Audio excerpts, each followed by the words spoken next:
यहां बहुत कमी होती है।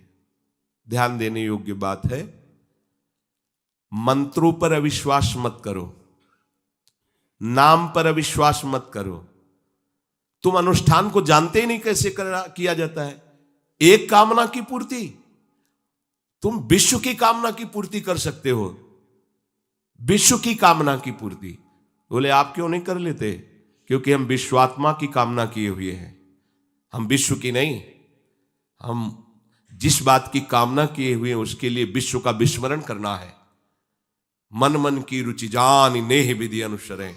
हम प्रियालाल की मन की बात जानकर उनकी सेवा में रत होना चाहते हैं।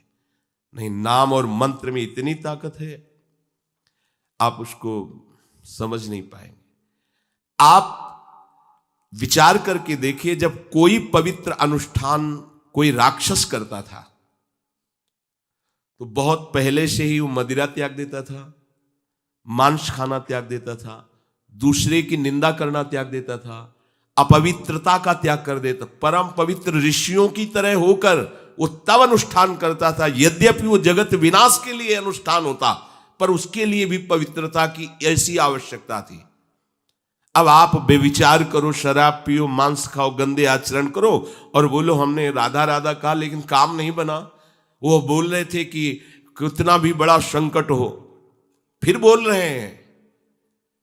अगर भयानक से भयानक विपत्ति को ऐसे न नष्ट कर दे तो बता देना, कृष्णाय वासुदेवाय हरे परमात्मने प्रणतः क्लेश नाशाय गोविंदाय नमो। इसका जप करो और जब तक तुम्हारा काम पूरा ना हो जाए ब्रह्मचर्य से रहो।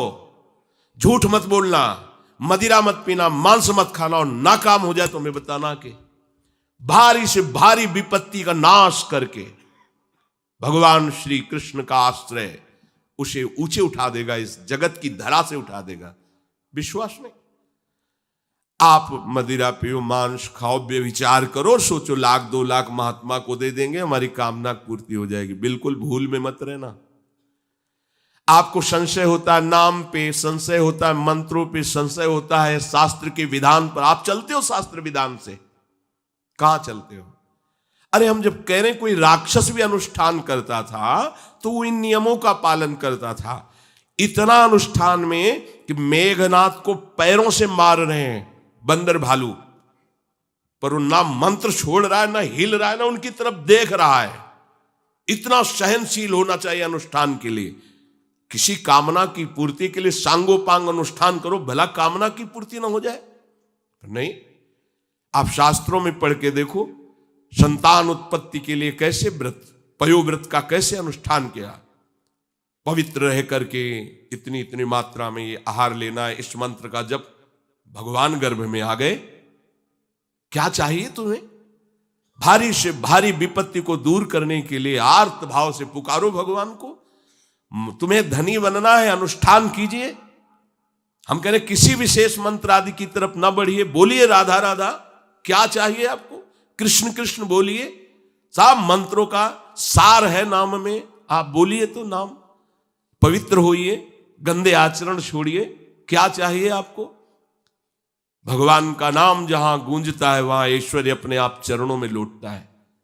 अब छल कपट करो, हिंसा करो, गंदे आचरण करो, सोचो हम बहुत बड़े धनी बन जाएं, तो दुष्कृति का फल दरिद्रता और दुख होता है। सुकृत का फल ऐश्वर्य और सुख होता है। अब लगाओ तुम कांटेदार वृक्ष और चाहो कि हमको रसीला फल प्राप्त हो, तो इसे मूर्खता ही कहते हैं। फिर दोष देता है काल, कर्म, ईश्वर को, शास्त्रों को, मंत्रों। अरे कुछ नहीं, नाम मंत्र में जरा सी भी अनुष्ठान में त्रुटि हो जाए तो उसका फल बदल जाता है। आप कहां अनुष्ठान कर रहे हैं? कौन सा अनुष्ठान कर रहे हैं?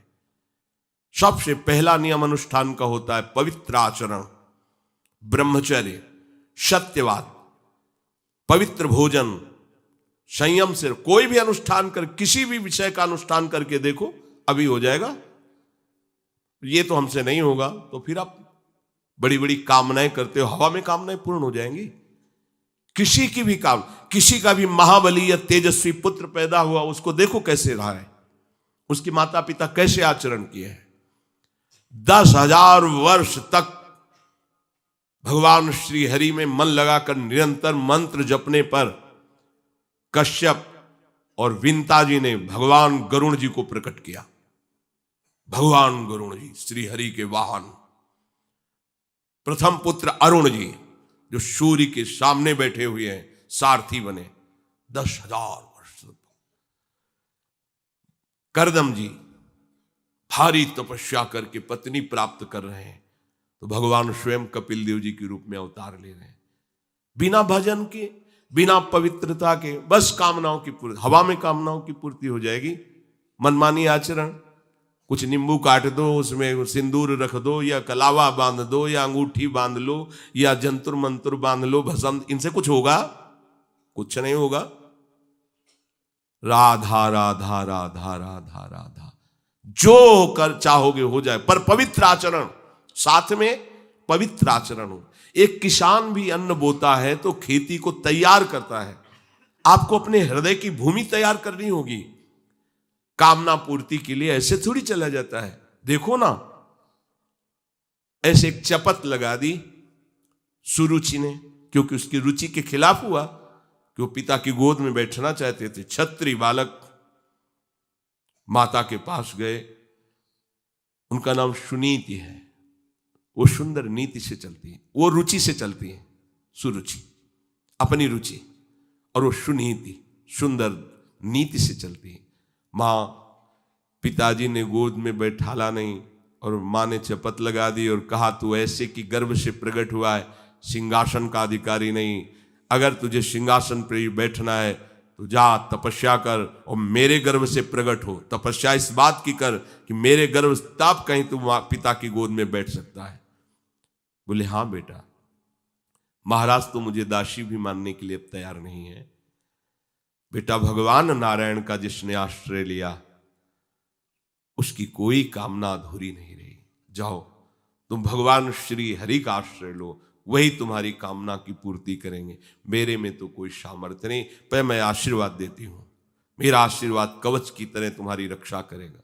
5 वर्ष का बालक चला भगवान की प्राप्ति के लिए। वो प्रेम नहीं चाह रहे हैं, वो पद चाह रहे हैं। कैसे जीवन व्यतीत किया देखो। 6 महीने की बात।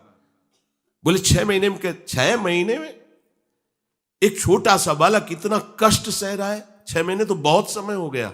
भगवान तो इससे भी बहुत करुणा में, एक आर्त पुकार में उपस्थित हो जाते हैं। एक बार जिन नाम ली हित सो होय अति दीन। अगर कोई कामना नहीं है, केवल प्रभु की मिलन की चाह है और हृदय आर्त भाव से पुकार दे, तो दूसरा नाम नहीं लेना पड़ेगा। एक बार जिन नाम ली हित सो होय अति दीन, ताको संग न छाणहि ध्रुव अपनो कर लीन। ये महारसिक शेखरों के वचन है, कोई ऐसे मिथ्या वचन थोड़ी। श्वास को भी रोक लेते हैं। भगवान का जो मंत्र श्री देवर्षि नारद जी ने दिया, उसी का ध्यान कर रहे। ऐसा पद मिला कि सप्त ऋषि परिक्रमा करते हैं। ना उनके पिता को मिला, ना उनके पितामह को मिला। इसके आगे तो है ही नहीं। वो उत्तानपाद, महाराज मन, ब्रह्मा, बस ऐसा पद मिला कि किसी को पद नहीं मिला।